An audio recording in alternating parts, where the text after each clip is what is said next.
Hola a todos, mi nombre es José Luis Martínez Aresmendi, yo soy urgenciólogo pediatra, también tengo una maestría en administración de hospitales y servicios de salud. Y en esta ocasión vamos a hablar un poquito acerca del triage pediátrico. Siempre nos preguntamos y incluso nos podemos enojar en un servicio de urgencias porque creemos que es más importante quién llegó primero que la gravedad del paciente. Como inicio, podemos decir entonces que el triage pediátrico nos va a permitir identificar específicamente y priorizar los pacientes que más urgen, y no es como voy llegando, no es porque yo llegue primero, sino el triage nos sirve para clasificar y poder dar una atención inmediata en caso de que sea necesario. Comencemos.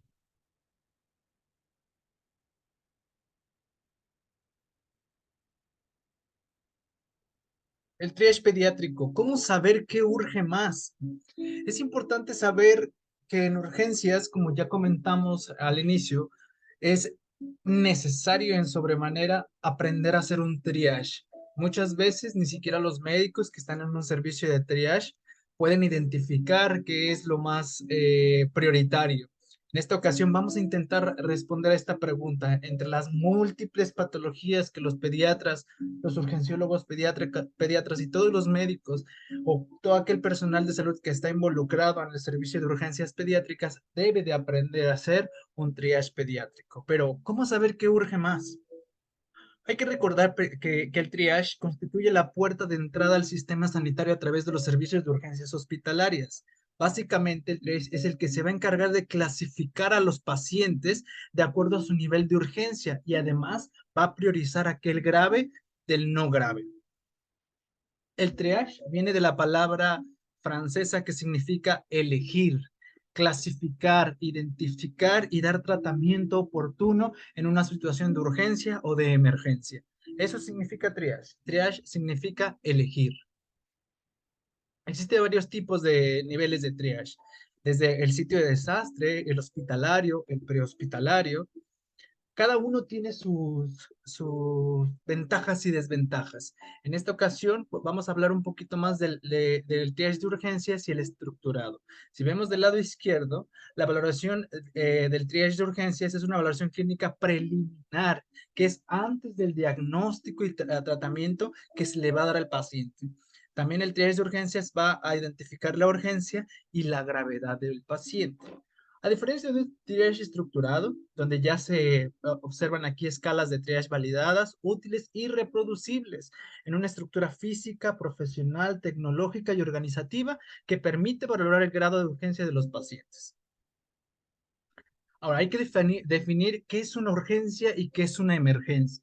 Fíjense lo que dice la OMS. La OMS dice que la urgencia se define como la aparición fortuita en cualquier lugar o actividad de un problema de causa diversa y gravedad variable, que genera la conciencia de una necesidad inminente de atención por parte del sujeto que lo sufre o de su familia. Y a diferencia de una urgencia, una emergencia es aquel caso en el que la falta de la asistencia conducirá a la muerte en minutos o a la complicación de un órgano o muerte de un órgano incluso, y que éste puede poner en peligro la vida de manera inminente. ¿Cuáles son los objetivos del triage? Fíjense bien, es bien importante esta parte. El triage no solamente se hace porque se debe de hacer, sino porque va a identificar y atender los pacientes más urgentes. Número uno. Número dos, va a priorizar quién va primero y quién va después. Como bien dijimos, a urgencias no se atiende como llegó, se atiende por gravedad. Número tres, asegurar la reevaluación periódica. Y es aquí donde nosotros voy a hacer un poquito más de énfasis, porque a veces sí atendemos a lo urgente, sí priorizamos, pero a veces se nos olvida reevaluar al paciente nuevamente. Es bien importante aprender a identificar que uno de los objetivos del triage es reevaluación continua. Número que sigue, determinar el área más adecuada para el paciente. No es lo mismo que si yo ya clasifiqué a mi paciente, este se va a ir ya sea a hidratación, al área de hidratación de urgencias, al área de choque de urgencias, al área de aislados, al área de neonatología, al área de a dónde va a ir ese paciente para ser diagnosticado y tratado oportunamente. También es importante recordar que en el triage también se debe de informar al familiar. para mejorar también así el flujo de los pacientes y por último, definir y monitorizar la complejidad de los pacientes. No es lo mismo un paciente que viene con tos y gripa de 3 días de evolución que aquel niño que viene con una neumonía con datos de dificultad respiratoria y de saturación. Existen varios tipos de triage. Aquí les voy a hablar un poquito de estos 5. El australiano habla de, o bien ATS, como algunos le llaman, está dividido en 5 niveles. También existe el canadiense, el de Manchester, el ESI o EPI, que más adelante vamos a hacer un poquito más, y el modelo andorrano del triage y el sistema español del triage. Son muchos los triage que puedes encontrar en la bibliografía. La pregunta aquí, ¿cuál es el mejor? Lo que siempre se ha recomendado es que el triage se debe de adaptar a la población en la que nosotros estamos, porque es evidente que no podemos hacer el mismo triage en la Sierra Madre Occidental que en una ciudad como Guadalajara. Es bien importante adaptar el triage de acuerdo a las necesidades de la población y el grado de atención que podemos llevar. Por ejemplo, primero, segundo, tercer nivel. Vuelvo a repetir, no es lo mismo un centro de salud allá en la sierra donde no hay ni servicios básicos a un hospital de tercer nivel en Guadalajara o en Ciudad de México. Y miren, aquí les cito nuevamente en qué año más o menos fueron evaluados los triage o fueron creados estos triage y que de alguna manera cada país lo adapta y lo modifica de acuerdo a sus necesidades. Por ejemplo, el CTAS en Canadá fue hecho en 1995, el ESI en Estados Unidos en 1999 y así el MTS que en el Reino Unido fue creado en 1996 y así muchos otros más.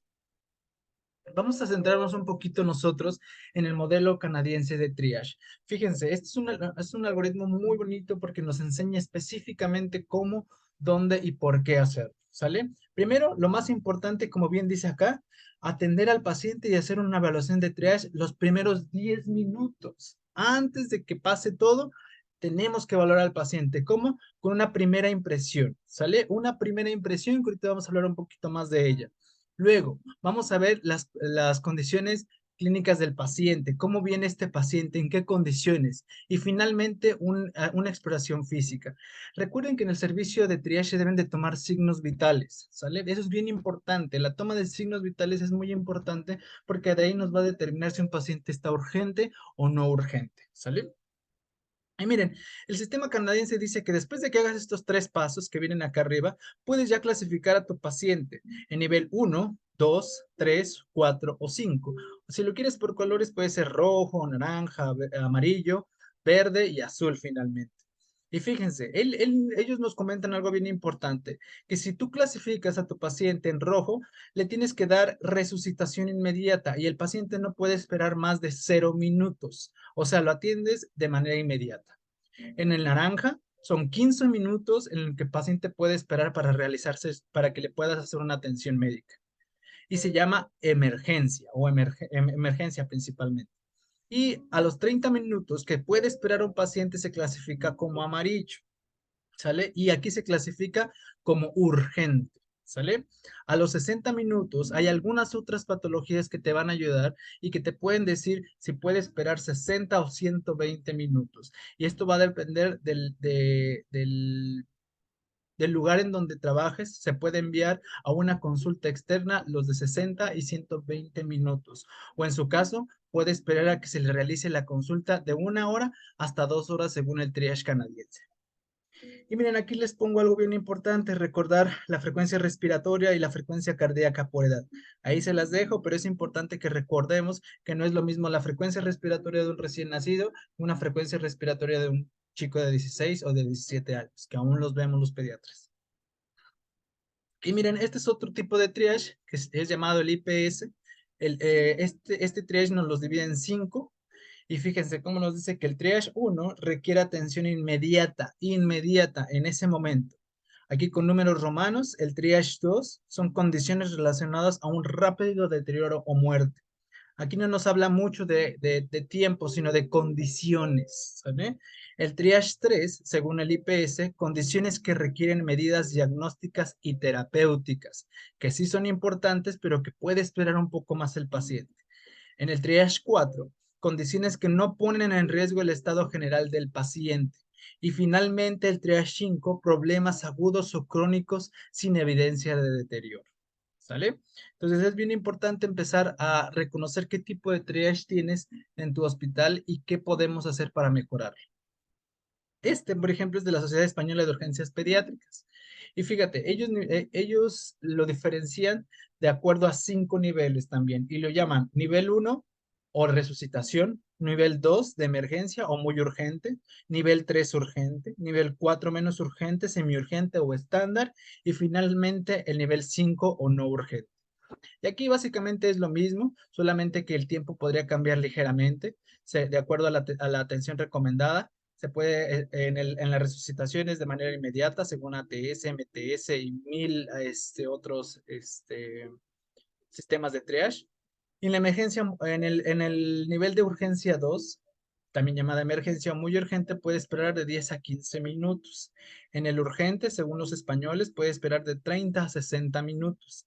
En el menos urgente, de 60 minutos a 2 horas, fíjate. Y finalmente, el no urgente que puede esperar, según el MTS, hasta 4 horas. Clasificación según niveles. Fíjense que esta fuente que les presento aquí abajo clasifica de otra forma a los pacientes. Ellos dicen que puede ser crítico, emergencia, urgente, no urgente o fast track. Eh, en el fast track básicamente es los que no tienen urgencia y que solo vienen a retiro de puntos, síntomas de resfriado, otalgia, nada que ponga en peligro su vida.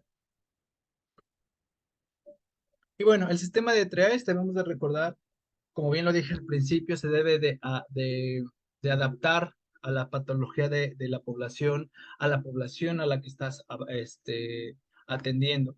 Como bien dije, por ejemplo, no es lo mismo un centro de salud que un hospital de tercer nivel, porque la patología cambia y las prioridades van a cambiar. De ahí que es bien importante aprender a educar a nuestra población y a enseñarles lo que es una urgencia y lo que no es una urgencia. Aquí también les pongo un poquito de lo que debe de haber en el área de triage. Esto es bien importante porque a veces creemos que con solo una mesita y mi estetoscopio puedo hacerlo todo. Y no es así. Según la bibliografía, debe de haber mobiliario, suministros, dispositivo de tomas de constantes vitales, material sanitario de uso individual, fármacos, por lo menos analgésicos, miren, soluciones de rehidratación oral y gel alcoholado. Soporte vital básico, debe haber cánulas orofaringeas, bolsa de resucitación y mascarilla. En el registro debe haber un ordenador, hojas de registro manual, documentación necesaria y situaciones de comunicación como teléfono, interconmutador o alarma de seguridad. Es bien importante que tengamos por lo menos este material en el área de urgencias de triage. ¿Para qué? Para poder hacer una evaluación adecuada y poder priorizar a los pacientes que sean necesarios. Y fíjense, les presento también este tipo de triage básico que se llama triage básico o short. Este triage básico es para las situaciones de múltiples víctimas. Es bien fácil. Fíjense, lo más importante del lado izquierdo dice recordar taponar hemorragia. Lo primero que se tiene que hacer cuando hay un escenario de múltiples víctimas, y este es un triage básico o corto, es muy fácil. Si ves en un escenario de múltiples víctimas, tú solo puedes gritar, si alguien puede caminar, pásese de aquel lado. Esto te va a facilitar mucho las cosas, porque si el paciente se levanta, está consciente y está respirando, se va a levantar y va a seguir tus órdenes. Por lo tanto, en ese momento, todos los pacientes que puedan caminar se van a clasificar inmediatamente como verde, porque quiere decir que el paciente puede en sus tres esferas todavía está compensado. No quiere decir que así vaya a continuar siempre. Entonces, si puede caminar, inmediatamente se clasifican todas esas personas como verdes. No pueden caminar, entonces tienes que observar, habla sin dificultad y obedece órdenes sencillas como levante la mano, alguien me escucha. Si responde a las dos que sí, inmediatamente lo clasificas en amarillo. Si no responde o no respira, entonces lo clasificas como rojo o como negro. Evidentemente, el negro quiere decir que ya no tiene signos vitales. Y miren, aquí tenemos otro tipo de sistema de triage que se llama SETMAT, en donde de igual manera los clasifica en 5 niveles. y que es necesario identificar ya sea por nivel o por color para darle entonces un tiempo máximo de atención. Si se dan cuenta, lo que cambia mucho básicamente son los tiempos y que en realidad casi la mayoría se ajusta al mismo tiempo, pero aquí, por ejemplo, en el nivel 5 le otorga 60 minutos, cuando en otros tres pueden ser hasta 4 horas.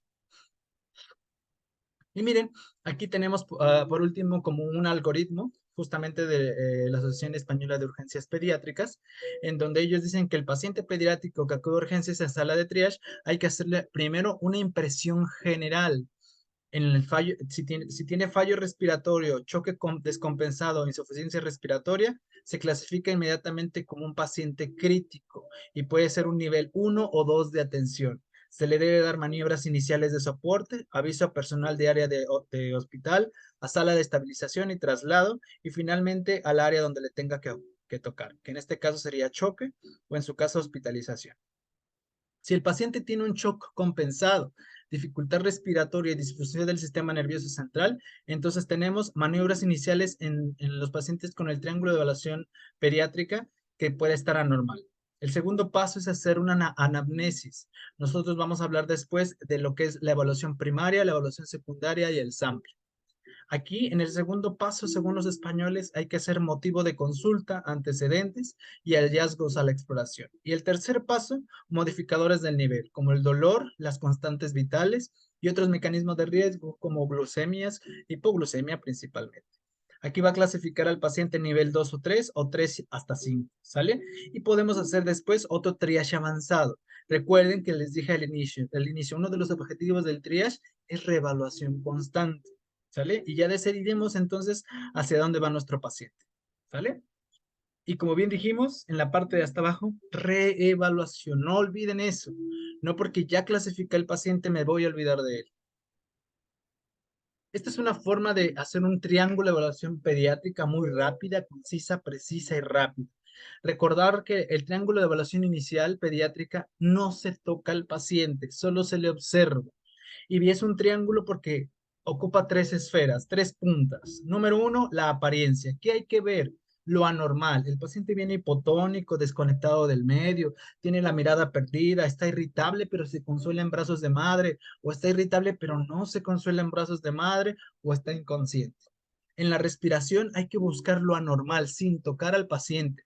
Trae ruidos respiratorios, vibrancias audibles a distancia o signos de dificultad respiratoria, trae compromiso de la respiración, cómo viene este paciente. Y finalmente, el tercer punto es la circulación, cuando lo normal es cianosis, palidez, piel parcheada o moteada, que nos hablaría más bien de un choque. Existe otro sistema que se llama sistema de alerta temprana, en donde al paciente hay que evaluarle lo respiratorio, lo cardiovascular y cómo se comporta o su conducta. También básicamente es como un triángulo de evaluación inicial, sin embargo, este se llama sistema de alerta temprana. Y fíjense, tenemos el Safe a Child, que por sus siglas en inglés significa, bueno, vamos a salvar al niño. Aquí es un poquito más largo, pero es un poquito más específico. Ahí hay que evaluar en la S la piel, la actividad, la ventilación del paciente, el contacto visual que tenga el paciente contigo, eh, sus situaciones de abuso, hay que identificar abuso o maltrato infantil, el llanto del paciente. Cuando uno es un poquito más diestro en esta situación, yo les comento a los residentes, ya cuando aprendas a estar mucho tiempo en urgencias, escuchas un llanto y ya sabes, para empezar la edad del paciente, sabes si es un neonato, un lactante o un niño grandote, si tiene hambre, si tiene sed, si le tiene dolor. Inmediatamente uno, conforme ya va aprendiendo estar en el área de urgencias, te das cuenta básicamente de lo que quiere el niño, así como una mamá. La temperatura del paciente es bien importante en este sistema. El sistema inmunitario también es importante si viene con datos de infección, el nivel de conciencia y la hidratación del paciente. Este es el sistema Safe Agile que también puedes utilizar en el servicio de urgencias. Y fíjense, por último, como está de moda, como debe de ser la medicina basada en evidencia, es importante saber cuál es la sensibilidad, la especificidad, el valor predictivo positivo y el negativo, y otros parámetros que nos ayudan a determinar qué es mejor, qué tipo de triage es mejor. Y aquí les dejo las sensibilidades y especificidades. Si ustedes se dan cuenta, por ejemplo, el sistema último que vimos del Safe a Child tiene un 90% de sensibilidad, pero 23% de especificidad. El triángulo de evaluación pediátrica tiene un 81 y 87%, y así cada uno. Como bien repito, el sistema de triage en México se debe de adaptar al momento a tus condiciones, a tu espacio y a tu población. Por último, la infraestructura en el área de urgencias. Esto es lo que se debería de hacer. Sabemos que existen muchas deficiencias en nuestro sistema de salud y en nuestros sistemas médicos. Sin embargo, esto es lo que deberíamos de hacer de primera instancia. El paciente llega a admisión, se registra o se toma los datos por parte del asistente médico y pasa a la sala de espera. En la sala de espera, una vez que está ahí, tiene que priorizarse inmediatamente en menos de 10 minutos de preferencia y realizarle un triage. Ya en el área de triage tenemos otra situación, o regresa al área de espera o lo pasamos a un P1, P2 o P3. Y vamos a ver de qué significa esto. El P1 es prioridad 1, pues P2 es prioridad 2 y P3 es prioridad 3. Finalmente, aquí les pongo algunas situaciones que según estos autores les ha funcionado y les ha servido. Situaciones médico-legales como abuso, deshonestas, contusiones craneanas, anafilaxia, sangrados, prioridad 1, apneas, fracturas y luxaciones evidentes. En la prioridad 2, los niños con fiebre, laceraciones menores, contusiones craneanas asintomáticas, picaduras de insectos sin compromiso sintomático, esguinces, dolores moderados. En prioridad 3, pues todo aquello que no es 2 ni 1. Y bueno, espero que les haya servido un poco esta situación del triage en el servicio de urgencias. Estos son mis datos. Si alguien tiene alguna duda, puede escribirme con toda confianza y les puedo pasar los artículos o en su caso, si puedo ayudar en algo, con todo gusto. Les invito a estar al pendiente del canal porque estaremos subiendo más contenido que pudieran ayudarles en su actuar diario, sobre todo aquellos que estamos muy de la mano en el servicio de urgencias. Buenas tardes.